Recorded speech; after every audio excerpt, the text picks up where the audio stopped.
So last night over dinner, I told my kids about the decision that I'm sharing with you today. I intend to resign as party leader, as prime minister, after the party selects its next leader through a robust, nationwide, competitive process. Good. This was the same man saying this about when Kamala Harris lost. We were supposed to be on a steady, if difficult sometimes, march towards progress. And yet, just a few weeks ago, the United States voted for a second time to not elect its first woman president. Everywhere, women's rights and women's progress is under attack, overtly and subtly. But I want you to know that I am, and always will be, a proud feminist. You will always have an ally in me and in my government. Yeah, definitely glad to see him going. Scolding people and saying because Americans didn't choose a woman means Americans are attacking women's progress. So are we just supposed to vote for her because she was a woman? No. And the fact that he's so obsessed with identity politics, to me was like, nah, dude's gotta go. Well, now he's resigning. We love to see it. The vibes are shifting. You can feel it in the wind. Listen to Mark Zuckerberg. If you don't know who he is, he's the head of Meta. Meta owns Facebook, Instagram, WhatsApp, Threads. You know who Mark Zuckerberg is. Listen to this. Let's go through this. This is wild. Hey everyone. I want to talk about something important today because it's time to get back to our roots around free expression on Facebook and Instagram. I started building social media to give people a voice. I gave a speech at Georgetown 5 years ago about the importance of protecting free expression, and I still believe this today. But a lot has happened over the last several years. There's been widespread debate about potential harms from online content. Governments and legacy media have pushed to censor more and more. A lot of this is clearly political, but there's also a lot of legitimately bad stuff out there. Drugs, terrorism, child exploitation. These are things that we take very seriously, and I want to make sure that we handle responsibly. So we built a lot of complex systems to moderate content. But the problem with complex systems is they make mistakes. Even if they accidentally censor just 1% of posts, that's millions of people. And we've reached a point where it's just too many mistakes and too much censorship. The recent elections also feel like a cultural tipping point towards once again prioritizing speech. So we're going to get back to our roots and focus on reducing mistakes, simplifying our policies, and restoring free expression on our platforms. Now, this is interesting to hear him say. I think it's very good. And like I said, you can feel the winds shifting, right? But it does make you wonder, is this a combination of things? Is it because Trump won? Is it because, he sees where the wind is blowing? Is it because, the culture is shifting? And as a result of the culture shifting, that's one of the reasons why Trump won, but vice versa, the culture could be shifting more because Trump won as well. Or is it due to Elon and X really opening things up and people respecting Elon and his platform for that? When I think about it, I think it's a combination of all those things. And I think it's good, again, because we want this culture shift. People are mad saying, well, he's fake and he's lying. Maybe he is, maybe he's not. Time will tell.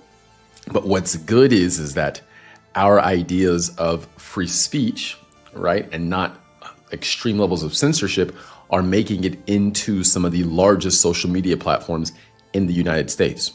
It's great to see. Let's let him continue. More specifically, here's what we're going to do. First, we're going to get rid of fact checkers and replace them with community notes similar to X, starting in the US. Good. Love it. Fact checkers, far too biased, right? Far too biased. Community notes has seemed to do extremely well on X. I think it's a great tool. And it's nice to see Mark looking at that and saying, hey, that's a good idea for our platform, rather than trying to have to invent everything himself. Seeing something that's working and implementing that on his platform, I think is good. Get rid of the fact checkers, far too biased. And what they do is these fact checkers are extremely biased, but they try to use them as some sort of middleman or some sort of legitimacy when they're not really legit. In a lot of cases, they're just activists. But let's continue. After Trump first got elected in 2016, the legacy media wrote nonstop about how misinformation was a threat to democracy. We tried in good faith to address those concerns without becoming the arbiters of truth. But the fact checkers have just been too politically biased and have destroyed more trust than they've created, especially in the US. So over the next couple of months, That was key. They've destroyed more trust than they've created. He hit the nail on the head. Whether you like him or not, he's 100% right there. Let's let him continue. we're going to phase in a more comprehensive community notes system. Second, we're going to simplify our content policies and get rid of a bunch of restrictions on topics like immigration and gender that are just out of touch with mainstream discourse. What started as a movement to be more inclusive has increasingly been used to shut down opinions and shut out people with different ideas, and it's gone too far. Hey, he's right. Like him, hate him, whatever. He's right. You can think he's lying. Time will tell. But again, let me ask you this. If you're saying he's a liar, don't trust him, don't like him, would you rather him be saying this and talking about making changes, or would you rather him be doubling down in the other direction, right? So I would say have a healthy dose of skepticism, but don't just, he's terrible, he's this, he's that, he's not. Let's see. I mean, like I said, would you rather him do this or the opposite, right? This is what we say we want. They're starting to look to give that. It's becoming more mainstream. This is what we want. I mean, Facebook is massive. It has billions of users. Instagram is massive. WhatsApp is massive. They control all this. This is what we want to see, and we've influenced this. So, like I said, let's let them continue. So I want to make sure that people can share their beliefs and experiences on our platforms. Third, we're changing how we enforce our policies to reduce the mistakes that account for the vast majority of censorship on our platforms. Okay, that's good. We used to have filters that scanned for any policy violation. Now we're going to focus those filters on tackling illegal and high severity violations. Good. And for lower severity violations, we're going to rely on someone reporting an issue before we take action. Good. The problem is that the filters make mistakes, and they take down a lot of content that they shouldn't. So by dialing them back, we're going to dramatically reduce the amount of censorship on our platforms. You can get mad all you want again, but what he's saying is making sense, and it seems he's coming out and being transparent. It could all be a fluke. It could all be a lie, but I'm going to give him the benefit of the doubt. Right? I mean, you have to realize he's still young. He's not an old guy, right? So, I mean, there's still things he's learning, he's figuring out. Most people don't get thrown into, being the head of a multi-billion-dollar company, right? Dealing with foreign governments, local governments, all of that. So let's give the guy a little bit of grace, but I mean, I like that he's being transparent and opening up and saying, hey, yes, we were doing these things. They restricted too much. They did this too much. Here's how we're going to work to solve this problem. You have to respect it. We're also going to tune our content filters to require much higher confidence before taking down content. Good. The reality is that this is a trade-off. It means we're going to catch less bad stuff, but we'll also reduce the number of innocent people's posts and accounts that we accidentally take down. Fourth, we're bringing back civic content. For a while, the community asked to see less politics because it was making people stressed, so we stopped recommending these posts. But it feels like we're in a new era now, and we're starting to get feedback that people want to see this content again. So we're going to start phasing this back into Facebook, Instagram, and Threads while working to keep the communities friendly and positive. Fifth, we're going to move our trust and safety and content moderation teams out of California, and our US-based content review is going to be based in Texas. As we work to promote free expression.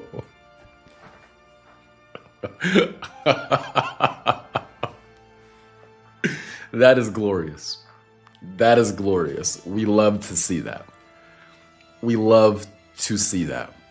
And I know people on the left are fuming about that.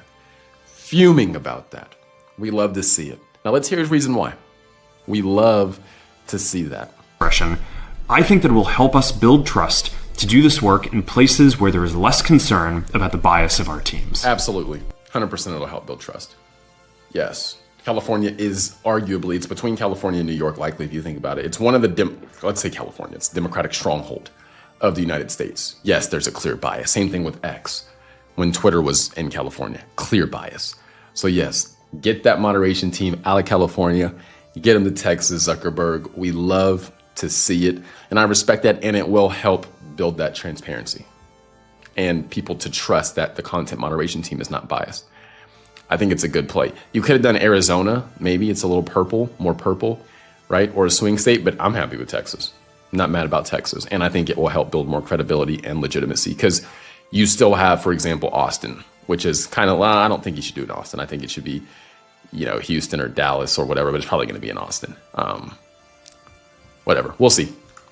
Finally, we're going to work with President Trump to push back on governments around the world that are going after American companies and pushing to censor more. The US has the strongest constitutional protections for free expression in the world. Europe has an ever-increasing number of laws institutionalizing censorship and making it difficult to build anything innovative there. Latin American countries have secret courts that can order companies to quietly take things down. China has censored our apps from even working in the country. The only way that we can push back on this global trend is with the support of the US government. And that's why it's been so difficult over the past 4 years when even the US government has pushed for censorship. By going after us and other American companies, it has emboldened other governments to go even further. He's right. But now we have the opportunity to restore free expression, and I am excited to take it. I hope he's telling the truth. Like I said, time will tell, but think about it, guys. This is what we wanted. We want social media companies coming out, the head of social media companies coming out and saying, hey, we're going to open this up. We're going to fight for free speech. And then having some actions, moving the content moderation team from California to Texas, that's not a little deal, right? And then telling us how they're going to change the filters for their algorithms, not a little deal. I like the transparency. I like him being open. And I think, like I said, he sees where the wind is blowing. And we don't know how he's felt this entire time. He could have just been playing the game to win. When I say playing the game to win, dealing with governments and doing what they want. And he could be doing that now as well. But if he is doing it now, it's still working in the favor of free speech. So I'm here for it. So he's not done, though. It'll take time to get this right, and these are complex systems. They're never going to be perfect. There's also a lot of illegal stuff that we still need to work very hard to remove. But the bottom line is that after years of having our content moderation work focus primarily on removing content, it is time to focus on reducing mistakes, simplifying our systems, and getting back to our roots about giving people voice. Yes. I'm looking forward to this next chapter. Stay good out there, and more to come soon. Good. I'd like to hear more. I'm happy. I like it. This is what we want. And again, it's a combination of the current political climate, Elon and Trump, those things. And then him saying, okay, well, maybe we can do this. Because like I said, a lot of times there's just a crack that needs to happen for people to feel okay. And then to start opening up. And, that very well could be what's happening. So again, I'm happy. I think this is a right step or a step in the right direction. And again, I wouldn't spend so much time bashing him about it. I think we should be taking this as a win and being happy about what's happening. So that's all I got for this video. Like, share, and subscribe.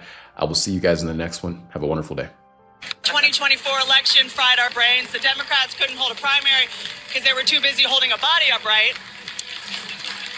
Are we still rolling? Am I off? Go for it. It was amazing that the pro-choice party didn't give their voters one when it came to the presidential candidate.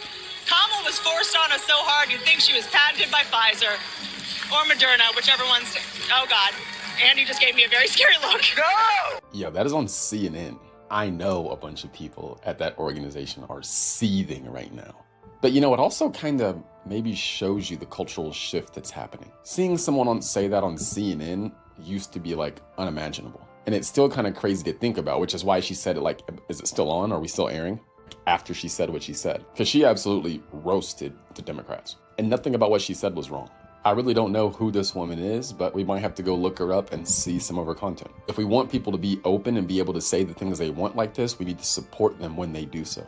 Anyway, she was on point, and I know a lot of people are mad about it. Individual family stories. One of the very first was from a grandfather who rang from Rotherham, who wanted to talk about his granddaughter. 1 month after her 13th birthday, she'd gone to school and then gone missing, and the school had rung her mum, who'd immediately rung the police, who'd said, "Don't worry, love, she'll turn up as soon as she gets hungry." She didn't turn up that afternoon, that evening, and at 2:30 in the morning, the next morning, a woman on the other side of Rotherham had picked up the phone and dialed 999 because she'd heard a young girl screaming in the house next door. Police had gone round to the house. They found this 13-year-old girl with another young girl. She was almost completely naked. She was blind drunk, and she was with 7 adult Pakistani men. She was drunk and leery. And South Yorkshire Police arrested the 13-year-old girl for being drunk and disorderly. They took her back to the station, put her in the cells, eventually charged her, and she was convicted. They didn't even question the men as to why they were in a house with a 13-year-old girl who was nearly naked. This is a reported story in the UK. I haven't been able to 100% confirm if it's true, but there have been multiple stories like this, and in the UK, people have been put in jail for things they've said online. If this is true, this is absolutely disgusting, and these people have absolutely lost their minds. And there have been reports of stuff like this happening and them not wanting to report on it or hold these men accountable for fear of how it would look, being racist and yada, yada, yada. If that is true, the people who were doing this and implementing that way of thinking, get rid of them like yesterday. If all of this is true, so many people need to be held accountable. I know I have a fair amount of followers, at least on my main account, maybe on this account too, that follow me from the UK. If you know anything about this, leave it in the comments below. I'll be curious to see what you have to say. The sisterhood is canceling Jeremy because he married his girlfriend and she's not a sister. So in a beautiful moment, after the Commanders won, Jeremy decided to propose to his longtime girlfriend and make her a wife. That led shawties on social media, on them blog pages, you know the names, saying, how could he not date a sister? Well, while y'all doing all that yapping, they've known each other since middle school. She held him down when he had a whole injury, while he was at his worst, while bruh got no cheese, no nothing. She held it down for him all these years. And now that he's at the top, he made her a wife. So I'm confused on why you lonely.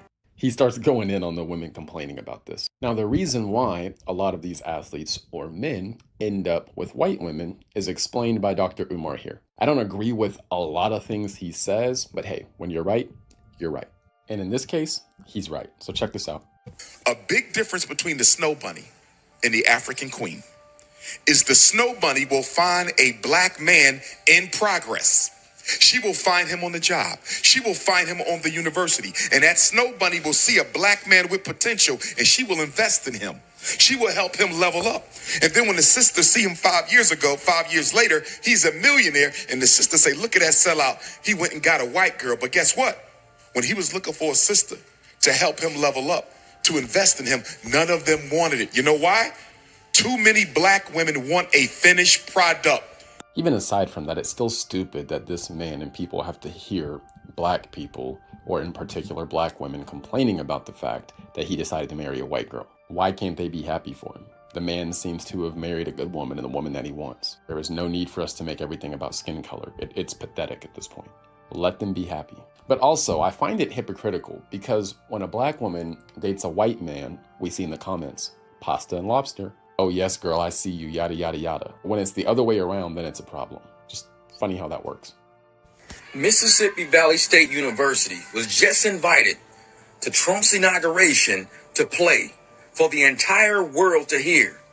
And HBCU, I mean, these kids been playing since they were probably little kids. These kids been playing instruments since 2nd, 3rd, 4th grade.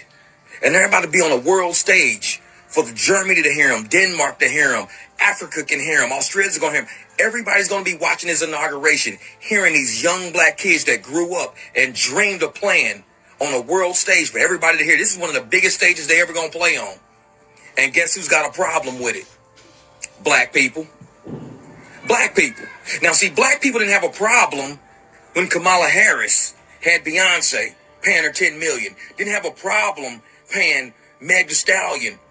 I mean, he's on point. The same black people who are mad that Trump invited an HBCU band to play are the same people who complain about black people not being invited to the table. They don't give black people any opportunities. They don't want to see us shine.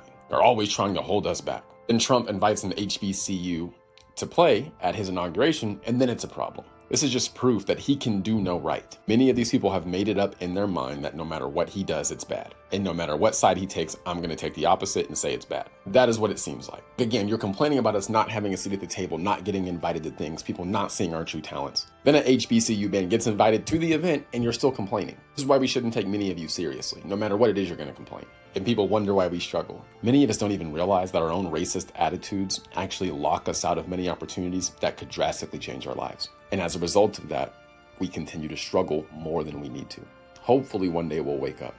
You want to talk about real racism? I'll be honest, black people are the most racist people, bro. Oh, yeah, I know. They openly do it. And it's because, and the reason why is because they're able to openly be racist with zero consequence so they can say what they want to say. You know, like literally I'll see them say the most deplorable things about white people, but they feel that they can do it because of slavery and everything else like that. And I'm like, it's interesting because you guys perpetuate the very thing that you cry about the most. Yes, he's right, and I call it black privilege. If a white person's racist, they're ostracized from society. People don't want to interact with them. They won't do business with them. Perfectly reasonable. If a black person is racist, they find excuses for that person. Well, you know, we were oppressed back in the day in slavery, so it's okay if we're racist now. White people will hold other white people accountable for being racist. Black people, on the other hand, the vast majority of black people will not hold other black people accountable for being racist. Many people will go even as far to try to say that black people can't be racist. That is stupid. But many of us say we want racism to disappear, but we continue to perpetuate the thing that we say we hate. It is not okay for a black person to be racist towards white people simply because slavery in history. It shouldn't be rules for thee, but not for me. If we don't want racism, let's hold everybody accountable across the board. But what he was saying is accurate. And it's a problem. Corporate America pledged to hire more people of color. It actually did. The year after the BLM protest, 94% of jobs went to people of color.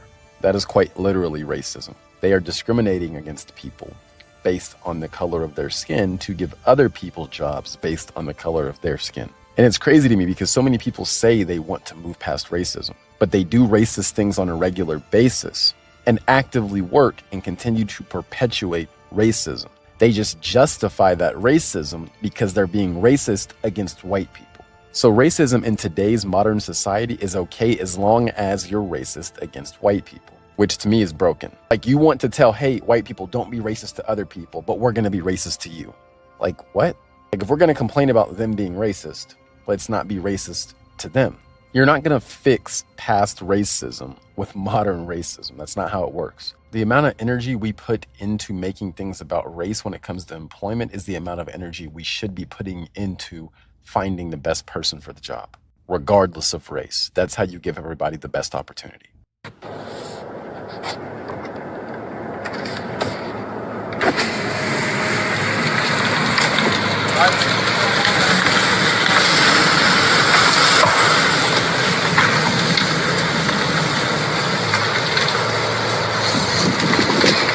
Politics matter. Now, I've already made a video before talking about how much we should appreciate our first responders and the people that are out there risking their lives. But the reason I say politics matter is because there are many things that have happened that have contributed to this being as bad as it is. For example, right, I'm sure you've heard about many firefighters not having enough water from the hydrants, like they ran dry. Why is that? Well, the reservoir, the storage in those areas, there wasn't enough. So simply put, there wasn't enough storage of water for them to continue to use those hydrants. And you're like, okay, I mean, you can't really know what amount of storage you absolutely need to have. I mean, okay, you can kind of make that argument. However, in 2014, there was $2.7 billion allocated for new water storage projects. And these projects have not been completed. Well, why haven't these projects been completed? They've gotten billions of dollars to complete these projects to upgrade the infrastructure to help keep people safe. What's the deal? Politics. The people you elect, the policies they work to enact. But here are some of the reasons why there's been such a lack of progress, and it's been more than a decade.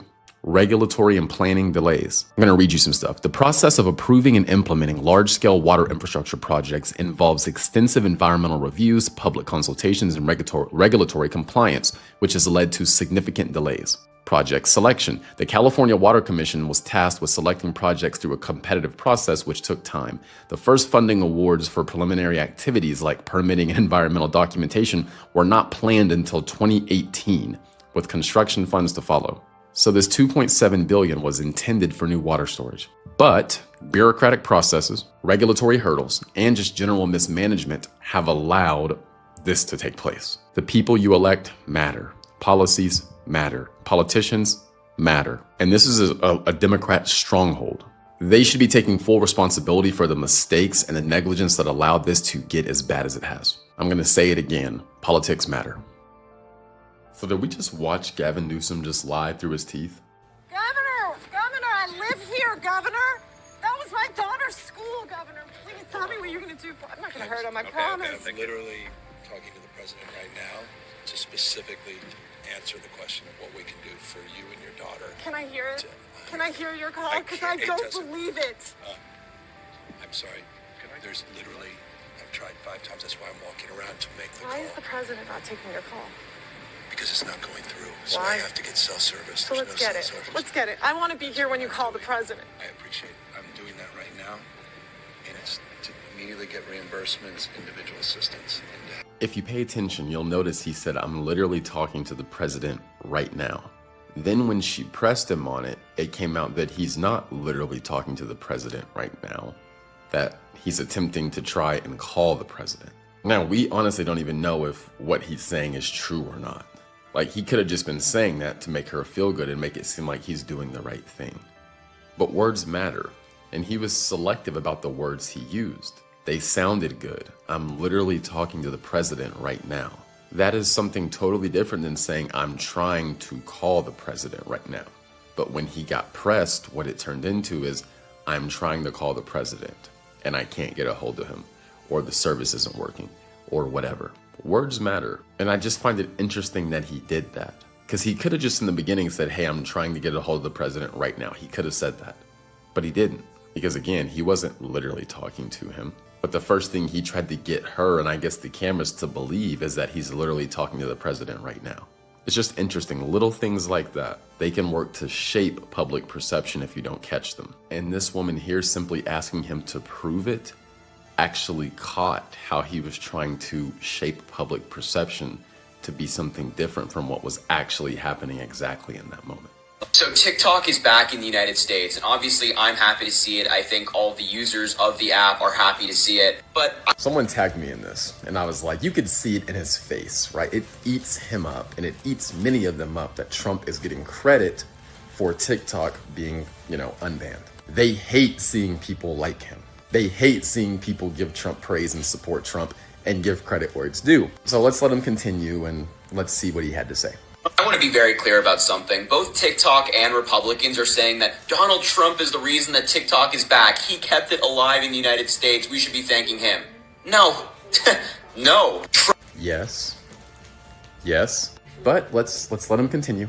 No. Trump signed an executive order to ban TikTok when he was president on August 6th, 2020. Yes, and as we found out, that actually didn't have the authority to ban the app. The app was banned because there was a bill that was passed in the House, in the Senate, and then Biden signed it. And yes, it was bipartisan. So saying the app is not back because of Trump is the highest level of cope. It's slightly pathetic. Here's the proof. Actually, it's delusional. But again, here's the proof. On the 17th at 7:20 p.m., TikTok released this statement. The statements issued today by both Biden and the White House and the DOJ have failed to provide the necessary clarity and assurance to the service providers that are integral to maintaining TikTok's availability to over 170 million Americans. Unless the Biden administration immediately provides a definitive statement to satisfy the most critical service providers assuring non-enforcement, unfortunately, TikTok will be forced to go dark on January 19th. Remember, that was on the 17th at 7:20 p.m. So then on January 19th at 9 a.m., Donald Trump posted this to Truth Social. I'm asking companies to not let TikTok stay dark. I will issue an executive order on Monday to extend the period of time before the law's prohibitions take effect so that we can make a deal to protect our national security. The order will also confirm that there will be no liability to any company that helped keep TikTok from going dark before my order.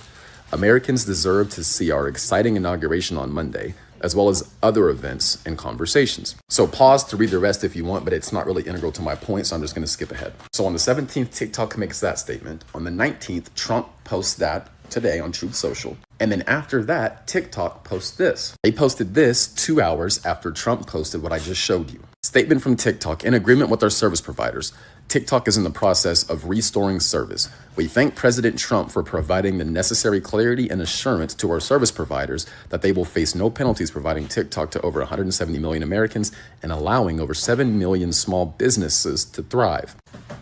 Yes, TikTok is quite literally up because of what Trump said. And these high levels of TDS won't allow them to accept reality. Or they're so focused on making Trump look bad that they will ignore reality and try to talk about a delusional reality that they've created in their head to make Trump look bad.